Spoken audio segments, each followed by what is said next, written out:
Everyone, welcome to the session. आज हम discuss करने जा रहे हैं ग्रेड 8 की साइंस और उसका 4th chapter materials, metals and non metals के बारे में। आपने अलग अलग चीजें देखी होंगी जो अलग अलग सामान की बनी होती हैं, जैसे आयरन की बनी हुई चीजें, एल्युमिनियम की, कॉपर की। आपकी बुक में भी एक टेबल दिया है जहां बताया गया है कि ये ऑब्जेक्ट्स हैं।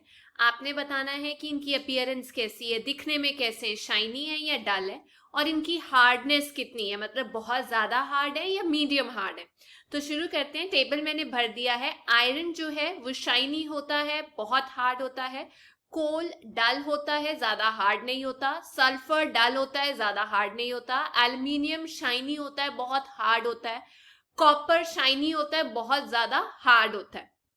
अब इस लिस्ट में से अगर हमें ये पता लगाना हो कि मेटल्स कौन कौन से हैं, वो है आयरन, एल्युमिनियम और कॉपर। बाकी सारी जो कैटेगरी है कोल और सल्फर की, वो नॉन मेटल्स की है। तो हम डिफ्रेंशिएट कर सकते हैं मेटल्स और नॉन मेटल्स के बीच में उनकी फिजिकल प्रॉपर्टीज के बेसिस पे और केमिकल प्रॉपर्टीज के बेसिस पे। तो चलिए शुरू करते हैं। सबसे पहले बात करते हैं फिजिकल प्रॉपर्टीज मेटल्स और नॉन मेटल्स की। आपने कभी किसी ब्लैक स्मिथ को काम करते देखा है? ब्लैक स्मिथ होते हैं जो आयरन स्टील का काम करते हैं। अगर उनके पास आयरन का पीस हो, कोई आर्टिकल हो, कोई सामान हो, तो वो क्या कर सकते हैं, उसको अलग अलग ढांचे में बदल सकते हैं। मतलब अगर उसको बीट करने का मतलब अगर उसको मारना शुरू करे तो डेफिनेटली उसकी अलग अलग शेप आ जाती है। मैंने तो देखा हुआ है ब्लैक स्मिथ को बीट करते हुए आयरन को, जो आयरन का सामान होता है और उसकी जो शेप है वो चेंज हो जाती है बीट करने पे। Beat is the word. अब जो वुड का पीस है, अगर हम उसे बीट करें तो उसकी शेप नहीं चेंज होती, बल्कि वो छोटे छोटे हिस्सों में टूट जाता है। तो ये डिफरेंस होता है। एक एक्टिविटी दी हुई है, उसमें कहा एक स्मॉल आयरन का नेल ले लो, कोल का पीस ले लो, एक मोटा एल्युमिनियम वायर ले लो, एक पेंसिल का लेड ले लो और एक हैमर ले लो। अब आपने क्या करना है, इन चीजों को हथौड़े के साथ मारना है और ये बताना है कि इनमें से कौन सी चीजें जो हैं वो फ्लैट हो जाएंगी और कौन सी जो है वो टूट जाएंगी। टेबल में मैंने भर दिया है। जो आयरन नेल है, कील जिसे हम बोलते हैं, वो फ्लैट हो जाएगा मारने पे। कोल का पीस छोटे छोटे टुकड़ों में टूट जाएगा। एल्युमिनियम की वायर फ्लैट हो जाएगी। पेंसिल का जो लेड है वो भी टूट जाएगा, मतलब पीसेस बन जाएंगे उसके। तो अब आपने देखा कि आयरन नेल और एल्युमिनियम की जो वायर है, बीटिंग के बाद वो अपनी शेप चेंज कर लेती है। अब अगर इसको मारते जाओगे हथौड़ा तो एकदम शीट की फॉर्म में आ जाएगा। आपने देखा होगा ना सिल्वर फॉइल जो मिठाइयों के ऊपर लगाया जाता है, या एल्युमिनियम फॉइल जिसके अंदर खाना रैप किया जाता है तो वो एक तरीके की शीट ही। तो ये एक खासियत है मेटल्स के बारे में कि मेटल्स को आप शीट्स में तब्दील कर सकते हो, मतलब मार मार के उसकी एक शीट निकाल सकते हो। अब मार मार के याद रखना, मार मार के आता है मैलिएबिलिटी। एम से मार, एम से मैलिएबिलिटी, कि हम मेटल्स को ड्रॉ कर सकते हैं शीट्स के अंदर। ये एक खासियत है। अब आपने नोटिस किया होगा कि जो कोल है, पेंसिल का जो लेड है, वो ऐसी प्रॉपर्टीज नहीं दिखाता। तो हम क्या कह सकते हैं कि वो मैलिएबल नहीं है, इसीलिए वो ऐसी प्रॉपर्टीज नहीं दिखाता। एक क्वेश्चन पूछा गया है कि क्या आप गरम मेटल के जो पैन होते हैं उसे प्लास्टिक या वुडन हैंडल के बिना पकड़ सकते हो और आपको चोट ना लगे? डेफिनेटली नहीं पकड़ सकते। अगर आप ऐसे ही उसे पकड़ लोगे तो आपको चोट लगेगी, बर्न हो जाएगा। क्योंकि जो मेटल का पैन है, अगर उसके अंदर प्लास्टिक का हैंडल नहीं है, वुडन हैंडल नहीं है, तो वो फटाफट गर्म हो जाएगा और आप पकड़ोगे आपको चोट लग जाएगी। लेकिन अगर प्लास्टिक हो या वुडन का हैंडल हो तो वो नॉन कंडक्टर्स होते हैं हीट के। याद रखना, वो हीट को ना अपने अंदर से जाने नहीं देते, गर्म नहीं होते। इसीलिए हैंडल्स वगैरह जो होते हैं वो बने होते हैं प्लास्टिक के या लक्कड़ के बने होते हैं। आपने ये भी देखा होगा कि अलग अलग चीजें, जैसे इलेक्ट्रीशियन जो यूज करता है, स्क्रू ड्राइवर हो गया, उसका हैंडल किस चीज का बना होता है? उसका हैंडल भी प्लास्टिक का बना होता है, ताकि बिजली का जो झटका है वो इलेक्ट्रीशियन को ना लगे। जो प्लास्टिक है वो हैंडल कर लेता है बिजली को, जो अपने अंदर से अलाउ नहीं ना करता जाने के लिए किसी चीज को, उसको हम बोलते हैं बैड कंडक्टर ऑफ हीट या बैड कंडक्टर ऑफ इलेक्ट्रिसिटी। तो जो इलेक्ट्रीशियन है उसके पास प्लास्टिक हैंडल का स्क्रू ड्राइवर होता है। क्यों? क्योंकि प्लास्टिक का जो हैंडल है वो नॉन कंडक्टर है। इसका मतलब ये कि वो अपने अंदर से बिजली को पास नहीं होने देगा। अगर आपने कंडक्टर को हाथ में पकड़ा हुआ है तो आपको झटका लग सकता है। एक आपने एक्टिविटी की थी पिछली क्लास के अंदर, जूनियर ग्रेड के अंदर, उसमें आपने एक इलेक्ट्रिक सर्किट तैयार किया था, सेल, और एक आयरन नेल ले लीजिए और एक बल्ब ले लीजिए। अगर ये सर्किट पूरा है तो डेफिनेटली जो बल्ब है वो ग्लो करेगा, लेकिन ऐसा भी तो हो सकता है कि आप अलग अलग चीजें ले रहे हैं, आयरन नेल नहीं ले रहे। आयरन नेल से बिजली जा रही है तो बल्ब जो है वो ग्लो कर रहा है, मतलब ये कि वो अलाउ कर रहा है बिजली को पास करने के लिए, गुड कंडक्टर ऑफ इलेक्ट्रिसिटी। लेकिन अगर हम टेबल चेक करें, अगर आप सल्फर लगा दोगे आयरन नेल की जगह, वो पुअर कंडक्टर, बल्ब ग्लो ही नहीं करेगा। कोल का पीस लगा दोगे, बात नहीं बनेगी। कॉपर वायर का यूज करोगे, जी हाँ, वो गुड कंडक्टर है, उससे जो करंट है वो पास करेगा और जो बल्ब है वो ग्लो करेगा। तो अब हमने ये भी देख लिया कि देखो जो मेटल्स हैं वो मैलिएबल होते हैं। आयरन रॉड, नेल हो गया आयरन का, कॉपर वायर, ये गुड कंडक्टर्स होते हैं, जबकि जो कॉपर के पीसेस है, कोल के पीसेस है, वो पुअर कंडक्टर्स होते हैं, मतलब अपने अंदर से बिजली को पास नहीं होने देते। अब सवाल ये है कि आप एल्युमिनियम और जो कॉपर की वायर्स हैं वो कहाँ पे यूज करते हैं? आपने देखा होगा घर में इलेक्ट्रिफिकेशन करने के लिए, बिजलियों को पूरा करने के लिए, तारे लगाने के लिए हम यूज करते हैं एल्युमिनियम और कॉपर की वायर। AC याद रखना, AC, एल्युमिनियम और कॉपर की वायर। चलिए, एक और बात है मेटल्स के बारे में जिसे हम बोलते हैं डक्टिलिटी। डक्टिलिटी का मतलब they can be drawn into wires, आप उनकी वायर्स बना सकते हो शेप चेंज करके। डी से ड्रॉन, डी से डक्टिलिटी, ऐसे याद कर सकते हो। अच्छा चलो एक बात करते हैं, क्या आपने कभी नोटिस किया है जब आप आयरन शीट को नीचे गिरते हो या आप प्लेट को नीचे गिरते हो, मेटल के सिक्के को नीचे गिरते हो या कोयले को नीचे गिरते हो, तो अलग अलग तरीके की आवाज आती है? नहीं किया तो ट्राई करके देख लो, ऐसा क्यों है, डिफरेंस क्यों है साउंड के अंदर जब चीजें नीचे जाके गिरती है?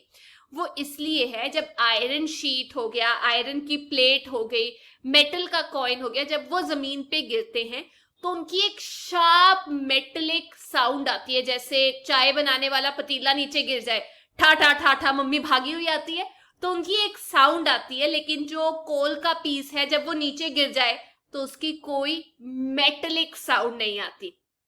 क्या आपने कभी देखा है कि मंदिर के अंदर जो बेल्स होती है वो लकड़ी की बनी हो? ऐसा नहीं होता ना, क्योंकि वुडन चीजों को जब एक दूसरे से आप स्ट्राइक करते हो तो कोई भी आवाज नहीं आती, रिंगिंग साउंड नहीं आती। रिंगिंग साउंड तभी आती है जब दो मेटल्स आपस में आके क्लैश करते हैं, बजते हैं।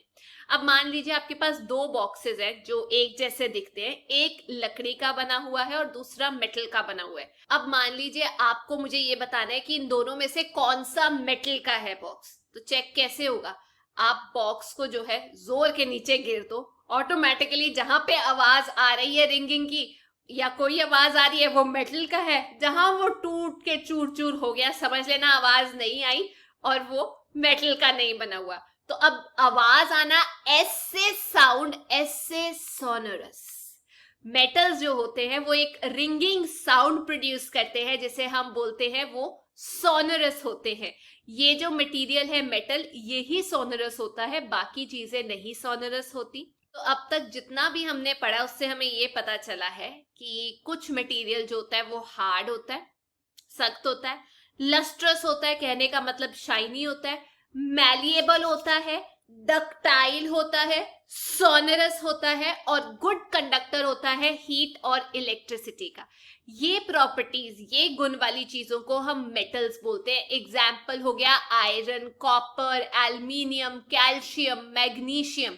और इसके कंपैरिजन में अगर हम बात करें कोल की, सल्फर की, वो सॉफ्ट होते हैं, डल होते हैं अपीयरेंस में, मतलब अगर आप उनको नीचे गिर देते हो तो उसका पाउडर पाउडर बन जाता है, आवाज नहीं करते, वो पुअर कंडक्टर्स होते हैं हीट एंड इलेक्ट्रिसिटी के। इनको हम बोलते हैं नॉन मेटल्स। क्लियर हो गया? जो मेटल्स के गुण है उससे उल्टे नॉन मेटल्स के हैं। और नॉन मेटल्स का एग्जाम्पल आ गया सल्फर, कार्बन, ऑक्सीजन और फास्फोरस। अब एक और चीज, मेटल्स में एक एक्सेप्शन है, कुछ मेटल्स हो गए जैसे सोडियम, पोटेशियम, ये ना सॉफ्ट होते हैं, आप इनको छुरी के साथ, नाइफ के साथ काट सकते हो। मरकरी जो हम थर्मामीटर में यूज करते हैं वो एक मेटल है जो रूम टेम्परेचर में आपको लिक्विड फॉर्म में मौजूद मिलता है। तो ये कुछ एक्सेप्शन है, मरकरी याद रखना, PS याद रखना, पोटेशियम एंड सोडियम याद कर लोगे, मरकरी PS। चलिए अब बात करते हैं केमिकल प्रॉपर्टीज की मेटल्स और नॉन मेटल्स की। सबसे पहली चीज कि वो ऑक्सीजन के साथ कैसे रिएक्ट करते हैं। अच्छा, आपको याद है आयरन के बारे में मैंने आपको बताया था, आयरन की रस्टिंग हो जाती है, जंग लग जाती है आयरन को। होता क्या है कि बेसिकली जब आयरन एयर और मॉइस्चर के कांटेक्ट में आती है, उसकी वजह से उसके ऊपर एक रस्ट की परत लग जाती है। आपने क्लास 7 के अंदर ये भी पढ़ा है कि जब आप मैग्नीशियम का रिबन जो है वो एकदम से जला देते हो हवा के अंदर, तो क्या होता है, होता क्या है, जब मैग्नीशियम रिबन आप बर्न करते हो तो एकदम से आवाज के साथ वो बड़ा स्पार्कल करके बर्न होता है। आप यहाँ पे देख सकते हैं कि किस तरीके से आयरन ऑक्सीजन और वाटर की प्रेजेंस में आउटकम देता है, एक रिजल्ट देता है, और किस तरीके से मैग्नीशियम जब ऑक्सीजन के साथ रिएक्ट करती है तो मैग्नीशियम ऑक्साइड रिजल्ट में मिलता है। अब एक एक्टिविटी दी हुई है, आपने चेक करना है जो रस्ट बनता है ना उसकी कैसी सी नेचर होती है जब आयरन ऑक्सीजन और वाटर के प्रेजेंस में कुछ रिजल्ट देती है। तो आपने क्या करना है, एक चम्मच भर रस्ट इकट्ठी कर लो, उसको घोल लो पानी के अंदर, और उसके बाद जो पानी है ना आप उसको चेक करोगे तो जो रस्ट है वो उसके अंदर सस्पेंडेड मिलेगी, मतलब डिसॉल्व नहीं होगी। उसको अच्छे तरीके से आप शेक कर लो और उसके अंदर टेस्ट करो, लिटमस टेस्ट याद है, रेड लिटमस हम लोगों ने यूज किया था, ब्लू लिटमस यूज किया था। इस केस में जब आप ब्लू लिटमस यूज करते हो तो कोई रिएक्शन नहीं आता। जब आप रेड लिटमस पेपर डालते हो तो आप ये देखते हो कि रेड जो है वो ब्लू में बदल जाता है। कहने का मतलब ये जो सोल्यूशन बना है ये बेसिक है। क्लियर हो गया। जो मेटल्स है Mb याद रखना, वो जो सोल्यूशन देते हैं वो कौन सा होता है, बेसिक होता है Mb। दोबारा बोल रही हूं Mb। अब अगला सवाल, क्या कभी कॉपर को भी रस्ट लग सकती है? मतलब आपने कभी देखा है कि कॉपर के सरफेस के ऊपर एक ग्रीन कलर का डेपोजिशन हो जाए? जी हाँ, कॉपर जो है उसको भी रस्ट लग जाती है जब कॉपर को एक्सपोज किया जाता है, हवा के संपर्क में लाया जाता है लंबे टाइम के लिए, खासतौर पे मॉइस्ट एयर जिसमें थोड़ा पानी होता है, तो उसके ऊपर ना डलनेस आ जाती है और एक ग्रीन कलर की कोटिंग आ जाती है। तो ये जो ग्रीन मटेरियल है ये मिक्सचर होता है कॉपर हाइड्रोक्साइड का और कॉपर कार्बोनेट का। आप यहाँ पर रिएक्शन देख सकते हैं कि किस तरीके से copper hydrogen carbon dioxide oxygen की प्रेजेंस में आउटकम देती है। क्लियर। चलिए अब आगे चलते हैं। मैग्नीशियम रिबन की मैंने बात की थी, ऐश सी निकलती है, उससे थोड़ा सा ना आपको चूरा सा मिलता है जब आप मैग्नीशियम रिबन को बर्न कर देते हो। अब मान लीजिए वो जो चीज है, जो ऐश है, मैग्नीशियम रिबन को बर्न करने के बाद आपको मिली है, उसको ऐश को जब आप पानी में डिसॉल्व कर देते हो और उसके बाद आप रेड लिटमस उसमें डालते हो तो वो ब्लू कलर में तब्दील हो जाता है। जो ब्लू कलर में आ जाए वो बी से ब्लू, बी से बेसिक और एम याद करना है, MBB। मेटल्स ब्लू कलर देते हैं और क्या कहते हैं वो बेसिक होते हैं। तो इससे हमें ये पता चलता है जो ऑक्साइड है मैग्नीशियम का वो भी बेसिक होता है नेचर के अंदर। तो मेटेलिक ऑक्साइड, मेटल के जो ऑक्साइड्स होते हैं वो नेचर के अंदर बेसिक होते हैं। अब एक और रिएक्शन चेक करते हैं नॉन मेटल्स का ऑक्सीजन के साथ क्या होता है। मान लीजिए आपने थोड़ा सा पाउडर सल्फर ले लिया और उसको एक लंबे स्पून के साथ आप थोड़ा सा हीट कर लीजिए। अगर आपके पास वो लंबे वाला स्पून नहीं है जो यहाँ पे यूज किया गया है, उसकी जगह आप कोई कैप ले लीजिए बॉटल का, या कोई मेटल की वायर उसके आसपास लपेट दीजिए कैप के आसपास और उसको ऐसे करके पकड़ लीजिए ताकि आप उसके अंदर जो सल्फर है वो डाल सके। अब उसको आप हीट करना शुरू कर दीजिए और जैसे ही वो बर्न होना शुरू हो, वो पूरे की पूरे चम्मच को आप एक ग्लास के अंदर, टम्बलर के अंदर, जार के अंदर डाल दीजिए, ऊपर से ढक्कन लगा दीजिए। ये इंश्योर करना है कि जो गैस अंदर है वो बाहर ना भागे।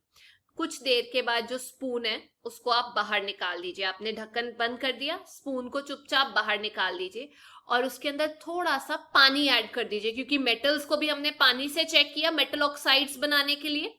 इसके अंदर सल्फर के पाउडर को जिसको हमने हीट किया था और धुआं निकला था जार के अंदर डाल दिया, उसके अंदर भी थोड़ा सा पानी डाल दीजिए और उसके बाद एकदम से उसका रिएक्शन चेक कीजिए और उसके बाद उसको लिड दे दीजिए और फिर टम्बलर को अच्छे तरीके से शेक करके रिएक्शन चेक करो कि क्या आता है। अब जो सल्फर है वो नॉन मेटल है, तो ये जो सल्फर का हमने सोल्यूशन पानी के अंदर डाला है वो होता क्या है, सल्फर प्लस ऑक्सीजन पहले सल्फर डाइऑक्साइड बन जाता है, SO2 बन जाता है, और उसके बाद जो गैस है जो हमने बर्न करके हासिल की थी सल्फर को, जब पानी के अंदर डिसॉल्व किया और उसको चेक किया तो उल्टा होगा, ब्लू लिटमस जो है वो रेड में चेंज हो जाएगा। ये बताएगा कि ये एसिडिक है नेचर के अंदर, जो हमें सल्फरस एसिड मिला है। सल्फरस एसिड है ना, क्योंकि आपने उसके अंदर पानी डाल दिया, SO2 plus H2O gives H2SO3, जिसे हम बोलते हैं सल्फरस एसिड। तो अब क्लियर हो गया, मेटल्स को पानी के साथ रिएक्ट करते हैं, हवा के साथ, तो जो ऑक्साइड होते हैं वो ब्लू टेस्ट देते हैं, रेड लिटमस को ब्लू में तब्दील कर देते हैं, और जो नॉन मेटल्स होते हैं जब हम उन्हें टेस्ट करते हैं तो वो ब्लू लिटमस को रेड में तब्दील कर देते हैं। अब वैसे ही रिएक्शन जो है आप चेक कर सकते हो अलग अलग चीजों का, मेटल्स का, नॉन मेटल्स का, और उसके ऊपर आप लिटमस टेस्ट भी कर सकते हो। अब आपकी बुक में एक टेबल दिया हुआ है और ये बोला हुआ है कि बेस का नाम आप बताओ, फिर ये बताओ कि कौन सा मेटल, अगर बेस मिल रहा है टेस्ट करके तो कौन सा मेटल निकलेगा, क्योंकि हमने अभी पढ़ा था ना बेसिक होता है नेचर के अंदर, कौन सा मेटल निकलेगा। और वैसे ही कुछ एसिड का नाम बताओ और ये बताओ उसमें से कौन सा नॉन मेटल निकलेगा।